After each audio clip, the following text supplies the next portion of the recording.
I think it's very important for kids to just read for fun. You know, it's hard. Kids have so much pressure. They have so many things they have to do, and school teachers are they're so laden down with things that they have to get through the day, that just joyful reading, fun reading for reading's sake, gets sort of shifted off to the wayside, and that is, I think, heartbreaking and also short-sighted in the terms of, like, as a culture, not on behalf of educators. I can't even begin to express how in awe I am of teachers who get through the day and do so much.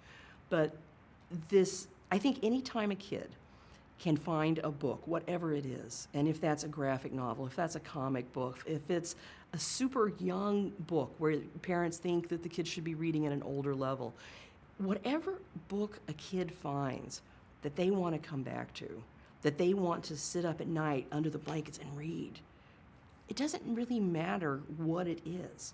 I mean, if it's in any way, of course it'll be appropriate, but it doesn't matter what it is. The kid will know, and they will want to read that over and over. Let them. Because if you ever get a kid who has that moment of, I am sucked into a new world, I am transported through words to a place and through pictures to a place that's not my life, that maybe is much better than my life that I'm having now, or maybe just much different. But once they experience that, they will want to relive that over and over and over again, and that is what makes readers. They will always try to have that experience. For me, it was reading the Nancy Drew books.